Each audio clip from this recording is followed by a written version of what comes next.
Buenas noches, hermanos, es un gusto saludarles a cada uno de ustedes y llegar a sus hogares o donde se encuentren por este medio. Es un privilegio estudiar juntos la palabra del Señor, seguir aprendiendo más de Él, y vamos a orar. Hace 8 días no pudimos transmitir por algunas cuestiones de salud. Gracias a Dios ya me encuentro mucho mejor, y pues seguimos meditando en la palabra del Señor. Oremos. Padre eterno, gracias por tu presencia y por tu fidelidad. Gracias porque eres bueno, Señor, y maravilloso, porque tú no nos has dejado, porque tú nunca nos has abandonado, Señor. Padre eterno, porque tú estás en nuestros planes, en nuestros proyectos. Guardas nuestra salida, nuestra entrada, Señor. Tus bendiciones para nuestras vidas son innumerables.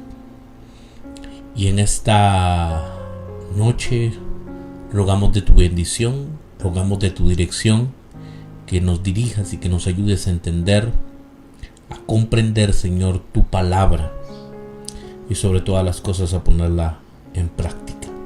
Todo te lo pedimos en el nombre tuyo, Jesús. Amén y amén. Bienvenidos nuevamente, hermanos. Es una bendición que nos puedan acompañar. Quiero que por favor vayamos al libro de Romanos. Romanos capítulo 12. Espero que tenga lista su Biblia, su lapicero, marcador, lo que usted necesite. Y vamos entonces a Romanos capítulo 12. Y vamos a leer el versículo 1 y 2. Estos pasajes, hermanos, son muy ricos. Hay mucha riqueza y podríamos se aprende mucho. Hay mucha información en estos primeros 2 versículos. Y la palabra de Dios dice de esta manera: así que, hermanos, os ruego por las misericordias de Dios que presentéis vuestros cuerpos en sacrificio vivo, santo, agradable a Dios, que es vuestro culto racional. No os conforméis a este siglo, sino transformaos por medio de la renovación de vuestro entendimiento, para que comprobéis cuál sea la buena voluntad de Dios, agradable y perfecta. Hace aproximadamente 15 días meditamos un poquito sobre lo que significaba el sacrificio vivo. Meditamos un poco en la cuestión del Antiguo Testamento y qué era lo que, cómo se veía el sacrificio desde la perspectiva del Antiguo Testamento, el sacrificio vivo. Pero algo más que nos presenta la Escritura es que también se habla de que presentemos nuestros cuerpos en un sacrificio vivo, pero también santo. Cuando se habla de santo, se está describiendo la calidad de vida que debemos procurar, por la cual, hermanos, constantemente nosotros estamos luchando. Cuando menciona también el texto bíblico, agradable a Dios, describe sus resultados. Está hablando entonces de un sacrificio vivo, santo. Agradable a Dios son los resultados. Esto es agradable a Dios. El Evangelio reorienta radicalmente nuestra meta en la vida, de modo que ya no estamos esperando buscar o esperar agradar a los demás ni a nosotros mismos, sino a nuestro Padre. Si algo deberíamos de entender del Evangelio, hermanos, es de que ya no estamos para agradar a las personas, ni siquiera para agradarnos a nosotros mismos, sino que ahora nosotros vivimos para Dios, vivimos para agradarle a Él. Y deberíamos de pensar, hermanos, con nuestras acciones, con nuestras actividades, con nuestras palabras, con nuestros pensamientos, si esto realmente es agradable a Dios. Ahora nosotros vivimos para Él. Ya no vivimos para la opinión de las personas, como lo decía, ni siquiera para la propia la nuestra, sino vivimos para agradarle a Él. Y esto es parte, hermanos, que deberíamos de aprender del Evangelio. Es algo sumamente importante poder entender esto. Según las propias palabras del apóstol Pablo a la iglesia de Tesalónica, por cuestión de tiempo no lo buscamos, pero sí, si usted lo puede apuntar, primera de Tesalonicenses, capítulo 2 y versículo 4, el texto sagrado dice: no tratamos de agradar a la gente, sino a Dios, que examina nuestro corazón. No tratamos, dice el apóstol Pablo, entonces, de agradar a la gente, sino a Dios, el cual examina nuestro corazón. El único que conoce nuestros corazones es el Señor. Entonces ya no vivimos para agradar a la gente, para pertenecer a ciertos grupos. No. Ahora nosotros debemos de concentrarnos. Ahora somos seguidores de Jesucristo. Somos hijos de Dios. Y parte del Evangelio, parte de esta buena noticia, es de que ahora vivo para agradarle a Él. ¿Cuánta gente, hermanos, constantemente quiere pertenecer a ciertos grupos, a cierto estatus? Ese es el propósito de su vida, ¿no? Si tengo un iPhone, el último, entonces yo voy a pertenecer a este grupo. Si tengo un buen carro, esto y el otro. Hay gente que quiere pertenecer a ciertos grupos. Ahora nuestro propósito de vida es agradar a Dios. El Evangelio nos motiva y nos libera para vivir vidas que agradecen a nuestro Creador. Y eso lo vimos hace 15 días también. Es importante, de suma importancia, de que nosotros tengamos vidas agradecidas, que nosotros estemos agradecidos. Nosotros no le servimos a Dios por la fuerza, no le servimos al Señor porque exista un infierno o un cielo, sino porque tenemos corazones agradecidos. Y por eso es de que ahora nosotros queremos vivir para Él, queremos servirle a Él, y lo que nos interesa es agradarle a Él. En el Evangelio nos damos cuenta de que confiar en Cristo hace que todo el favor de Dios esté sobre nosotros y que tengamos su completa aprobación. Tenemos la completa aprobación de Dios cuando nosotros nos presentamos nuestros cuerpos como sacrificio vivo, santo. Esto es agradable a Dios, que es vuestro culto racional. El Espíritu nos transforma, haciendo que aquellas cuyas mentes eran hostiles a Dios, como dice el capítulo 8 y versículo 7, ahora sean aquellas cuyas verdades, naturalezas desean amar a Dios y servirle a Él, vivir para Él. Así que anhelamos obedecer a Dios.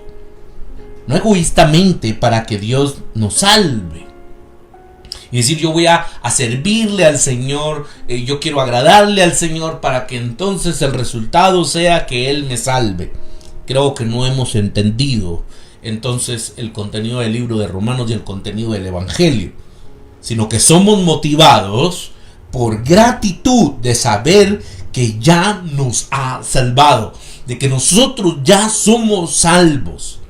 Y por eso es de que hay gratitud en nuestros corazones y hay gratitud en nuestras vidas. La aprobación de Dios nos libera para vivir de la manera que Dios aprueba. Somos sus hijos por su gracia. A la luz de esta verdad, anhelamos agradar al Dios que está complacido con nosotros. Creo que esta ilustración nos puede ayudar a entender de una mejor manera esto que estoy planteando en esta noche. Imagina a un padre que está viendo a su hijito jugar fútbol para su equipo después de haber pasado horas en el patio enseñándole cómo pegarle al balón, ¿no? El padre se ha tomado el tiempo con su hijito para enseñarle cómo se le pega al balón, cómo se hace un pase, cómo se hace un amague, y el padre se ha tomado el tiempo para enseñarle a su hijo. Este padre ya ama a su hijo de una manera plena y completa. Si este hijo olvida las instrucciones de su padre y pierde el partido, eso no disminuirá en lo absoluto el amor que su padre le tiene ni su aprobación. El hijo está seguro del amor de su padre sin importar cuál sea su desempeño. Y creo yo, mis amados hermanos, que esta ilustración nos puede ayudar a saber de que muchas veces, aunque perdamos el partido, tenemos la convicción y la certeza de que Dios nos sigue amando. Por supuesto que los ejemplos humanos, hermanos, hay malos, terribles ejemplos humanos, ¿no? Pero Dios no es como nosotros. Pero usted se puede imaginar que alguien sea amado porque saca buenas notas, porque es el abanderado, porque es un buen deportista, un buen padre, ama a su hijo. No necesita que saque buenas notas, que sea el abanderado para decir, hijo, yo te amo, de una manera completa. Y creo yo que eso nos ayuda a poder entender un poquito mejor esto. El hijo igualmente querrá ser un buen jugador de fútbol. No para ganarse, y ojo a esto, no para ganarse el amor de su padre, sino para su padre. Y aquí está la diferencia, y creo yo que esto es muy importante y lo vuelvo a repetir. El hijo querrá ser un buen jugador, por supuesto, el hijo quiere ganar el partido, quiere ser un buen jugador, pero no para ganarse el amor de su padre, sino para su padre, porque él ya es amado. Si él no sabe que su padre lo ama, sus esfuerzos van a ser para sí mismo, para ganarse ese amor. Pero porque él sabe que su padre ya lo ama, sus esfuerzos son para su padre, para agradarlo.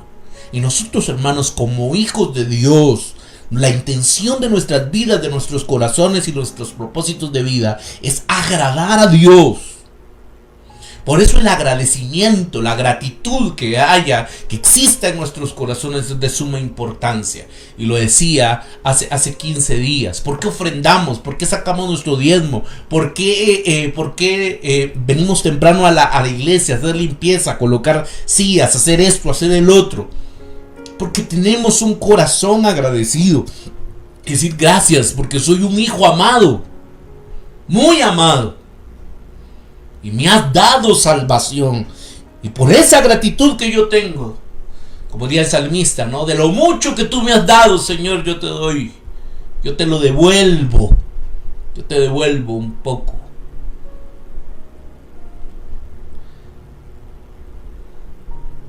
Tener un entendimiento correcto de la misericordia de Dios nos da una seguridad poderosa. Y tanto la capacidad como la motivación para vivir una vida sacrificalmente obediente, agradable a Dios. Y esto es importante, que tengamos una vida sacrificialmente obediente, agradable a Dios. Si vivimos de esta manera, dice Pablo, esa es tu adoración espiritual. Y deberíamos de reflexionar. Reina Valera, hermanos, lo traduce como: este es vuestro culto racional. Otras versiones lo ponen como una adoración espiritual. Y algo que deberíamos de reflexionar es: ¿qué quiere decir eso? Que este sea nuestro culto racional o nuestra adoración espiritual. ¿Qué quiere decir? Lamentablemente, algunas traducciones del texto como las de la NBI o la Nueva Traducción Viviente, NBI por ejemplo lo traduce como un culto espiritual, la Nueva Traducción Viviente como la verdadera forma, no revelan un punto importante. En el texto griego, hermanos, Pablo dice que este ofrecimiento de nosotros mismos es nuestra adoración racional. La palabra es literalmente lógica. Es interesante esa palabra griega. La palabra griega es lógica. Por eso es una adoración, es un culto lógico. Esto quiere decir, en primer lugar, que solo a la luz de la misericordia de Dios, que ofrecer todo nuestro ser puede verse como algo racional o lógico. Esto es lo racional. El ofrecer todo nuestro ser.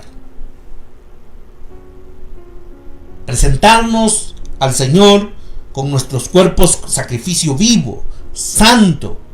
Eso es agradable a Dios. Y ese es un culto, podríamos traducirlo de esta manera, ese es el culto lógico. Esa es la lógica. El presentarnos de una manera total. Y como lo decíamos al inicio, ya no para vivir para los demás, no para vivir para mí, sino vivir para Él. Porque hay mucho agradecimiento en nuestras vidas por lo que el Padre ha hecho con nosotros. Ese es el culto lógico. Y en segundo lugar también, entender esto claramente implica que nuestra única respuesta lógica es hacer ese ofrecimiento sacrificial de nuestras vidas. Por supuesto que esto conlleva sacrificio de parte de nosotros.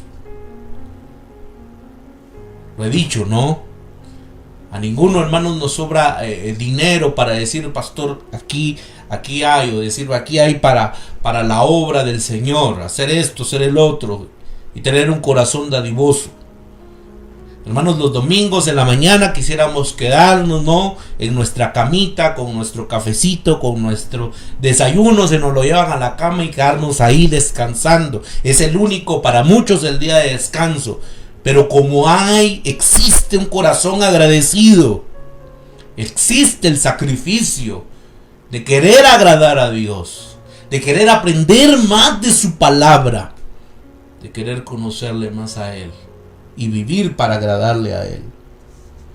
En resumen, una vez que tienes un entendimiento claro de la misericordia de Dios, cualquier otra cosa que no sea un sacrificio total y completo de ti mismo a Dios es completamente irracional. No es un culto lógico.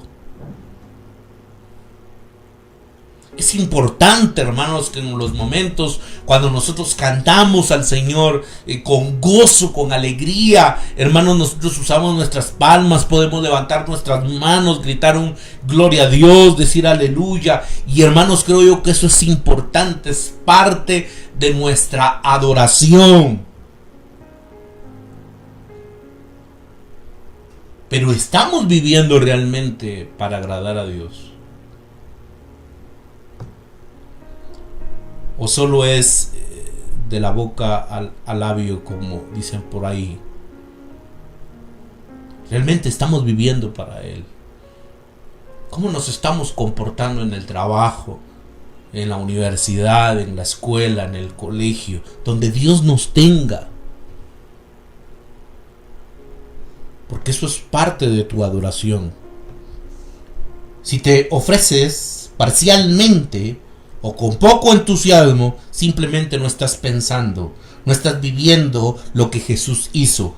Si lo que Él hizo no te conmueve y no rompe el hielo que hay sobre tu alma, debes preguntarte si alguna vez has entendido el Evangelio. No podemos, hermanos, caer en el error, ¿no?, decir, sí, otro domingo más, bueno, vamos a la iglesia, porque al final es parte de la rutina, es parte de la tradición.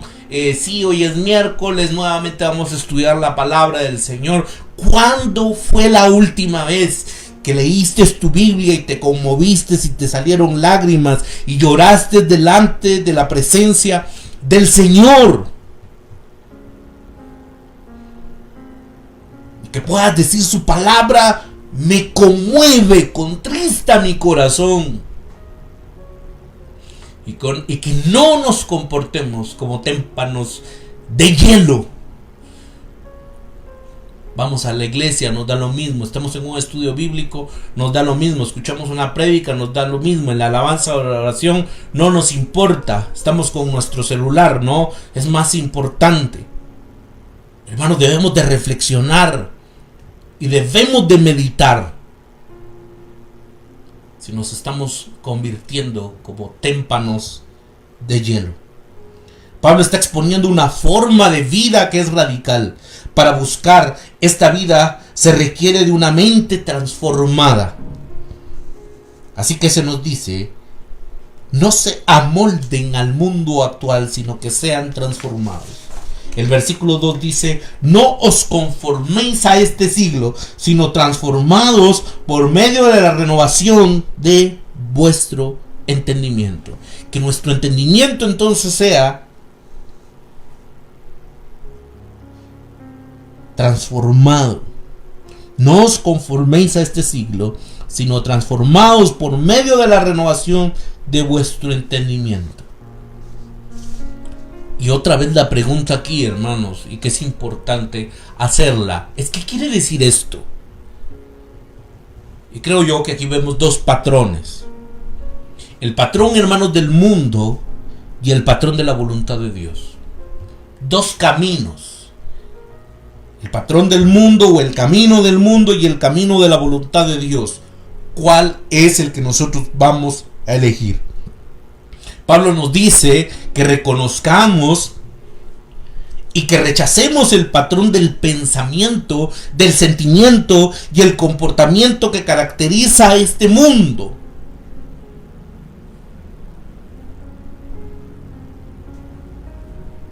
Por eso debemos detenernos y reflexionar. Es importante, hermanos, que entendamos el Evangelio. ¿Cuáles son los principios? ¿Qué principios bíblicos existen? ¿Cómo debo de conducirme? Porque los patrones, hermanos, del mundo, el sistema de este mundo es muy distinto. Está en contraposición con el Evangelio. No pueden caminar juntos. Y en este sentido solo hay dos caminos: el camino del mundo o el camino entonces de la voluntad de Dios. Pablo nos dice que reconozcamos y rechacemos el patrón del pensamiento, sentimiento y comportamiento que caracteriza al mundo, y que comprobéis cuál es la voluntad de Dios en todo lo que respecta al carácter y la vida. Tus hijos, ¿qué patrón están siguiendo? Los nuestros, ¿qué patrón están siguiendo? ¿Están siguiendo el patrón del mundo? Lo que les está enseñando TikTok, lo que les está enseñando Facebook, lo que les está enseñando YouTube, las redes sociales. Y que lamentablemente, hermanos, estamos enajenados, ¿no? Con esto. Nos están adoctrinando, nos están enseñando. La gente se queja, ¿no? 40 minutos es mucho tiempo de una enseñanza, esto y el otro, pero bien pueden pasar horas en las redes sociales siendo adoctrinados, enseñados y siguiendo muchas veces los patrones de este mundo.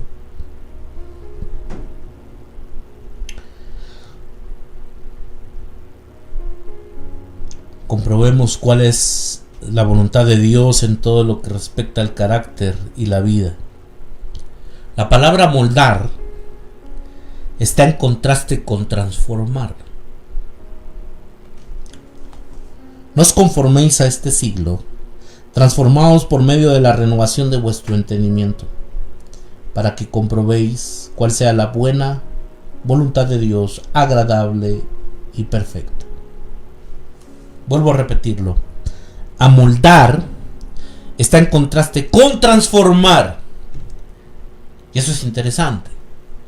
Transformar, la palabra griega metamorfo. El único lugar donde Pablo la vuelve a usar es en 2 Corintios capítulo 3 y versículo 18. Así, todos nosotros que con el rostro descubierto reflejamos como un espejo la gloria del Señor, somos transformados, de aquí viene la palabra metamorfo, ¿no? Transformados a su semejanza con más y más gloria por medio de la acción del Señor. Esto claramente se refiere a una transformación interna más que una mera conformidad externa. Date cuenta que tal transformación interna es necesaria porque tenemos que comprobar cuál es la voluntad de Dios. Se necesita sabiduría y bondad para seguir descubriendo lo que es sabio, lo que es bueno. Necesitamos sabiduría de Dios. Necesitamos de su sabiduría, lo que es bueno. Deberíamos, hermanos, de reflexionar en esto. ¿Es sabio lo que yo estoy haciendo? ¿Es sabio lo que yo estoy haciendo para con mis hijos? ¿Es sabio lo que yo estoy haciendo en mi casa, en mi hogar, con mi esposa, con mi esposo? ¿Es sabio lo que yo estoy haciendo en el trabajo? ¿Qué puede opinar Dios de eso? ¿Qué puede opinar el Señor?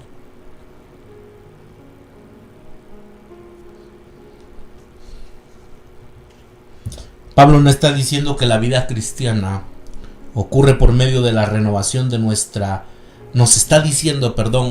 Pablo nos está diciendo que la vida cristiana ocurre por medio de la renovación de nuestra mente. Pablo no explica lo que esto quiere decir exactamente, pero es importante porque es la manera en que somos transformados y conformados al patrón de Cristo. Tal vez la mejor manera de entender esto es si vemos la renovación de la mente simplemente como otra forma de expresar nuestra contemplación de la misericordia de Dios y nuestra respuesta a ella en nuestra adoración racional. Nuestra mente debe de arder con la llama de la verdad de Cristo.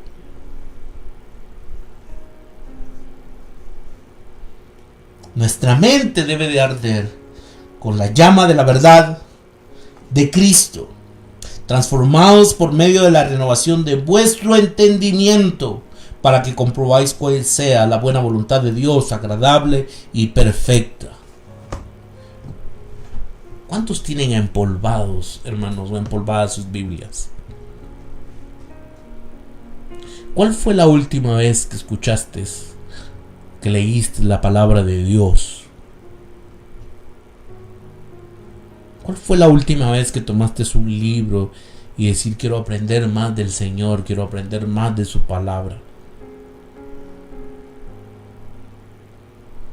¿Cuál fue esa última vez?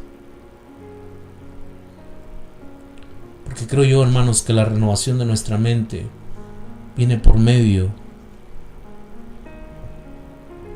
de poder meditar en la palabra del Señor, reflexionar en la palabra de Dios, en querer conocer más de Él.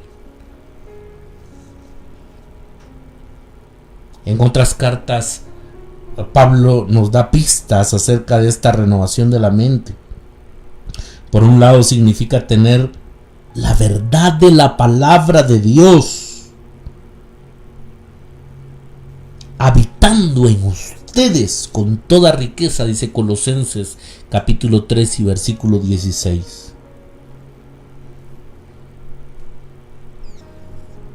tener la palabra, la verdad de la palabra de Dios habitando en ustedes.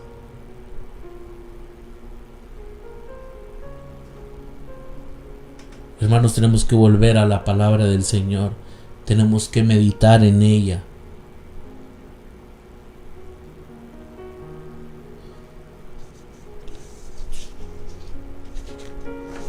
En Efesios capítulo 4 y versículo 23, Pablo nos dice: renuévense en el espíritu de su mente. Dice Reina Valera contemporánea. Esto probablemente quiere decir que no solo debemos de pensar o de tener pensamientos verdaderos, sino que debemos reorientar la influencia gobernante de nuestra mente. Día con día tenemos cientos, miles de pensamientos. Y la pregunta es, ¿en qué estamos pensando? ¿Cuáles son nuestros pensamientos? ¿Son agradables a Dios? ¿Van conforme al sistema de este mundo? ¿O van conforme al sistema de Dios, para agradar a Dios? Ahora deberíamos de reflexionar también, mis amados, es qué es lo que le estamos metiendo a nuestra mente. Porque al final eso va a producir frutos. ¿De qué nos estamos alimentando? ¿Qué estamos escuchando? ¿Qué estamos viendo? En términos modernos, Cristo es quien gobierna nuestra imaginación. Lo que activa nuestra imaginación y controla nuestra mente es la persona de Cristo y su obra. Pero esto solo sucede cuando el Espíritu Santo aplica la verdad en nosotros de esa manera. Así que nuestra mente se renueva por medio de la palabra de Dios y del Espíritu de Dios, resultando en razonamientos santos que nos mueven a ofrecernos como sacrificios. Y con esto concluyo, hermanos, en esta noche. Recuerda que nuestra mente necesita ser renovada. No debemos amoldarnos, ya sea al mundo o a cualquier estándar moral externo, sino que debemos de ser transformados de adentro hacia afuera, actuar con sabiduría, guiados por el Espíritu de Dios, caminando en la verdad de la palabra de Dios. Esto exige, hermanos, que nos tomemos tiempo regularmente para meditar en quién es Jesús y en lo que ha hecho, y para discernir cuál es la voluntad para nosotros en las circunstancias que Él nos envía, de qué manera Él querría que nos comportáramos y cómo Él podría estar transformándonos. Y creo yo que es importante que podamos meditar en esto. Creo que es de suma importancia. Oremos. Padre, gracias por tu presencia y por tu fidelidad. Porque tú estás en medio nuestro, Señor. Porque tú no nos has dejado y porque tú, Señor, no nos has desamparado. Señor, te pido que te glorifiques en nuestras vidas. Que aprendamos, Señor, a vivir para ti.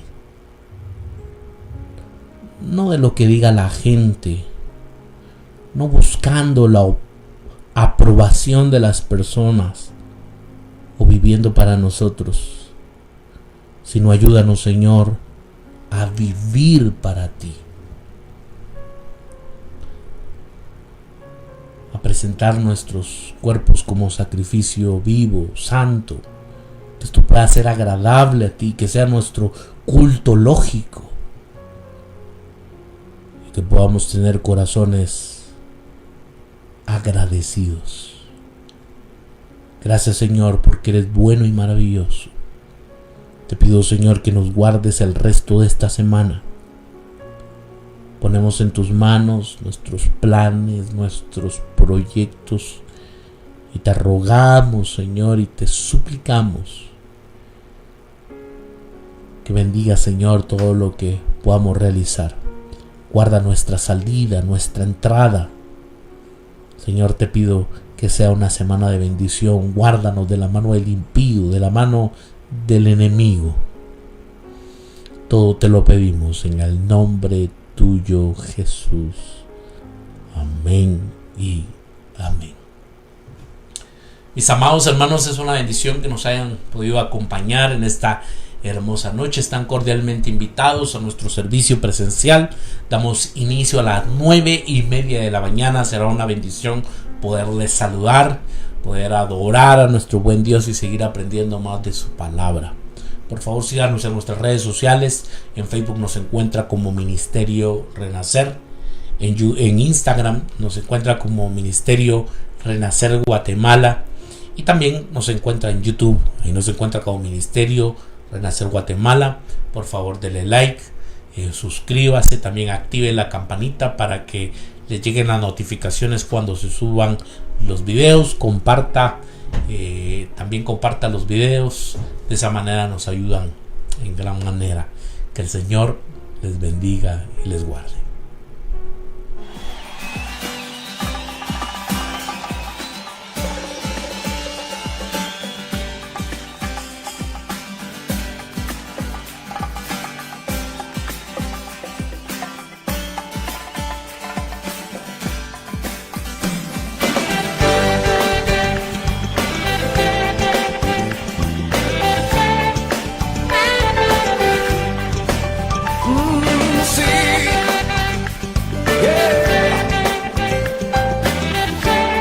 Conmigo, sí.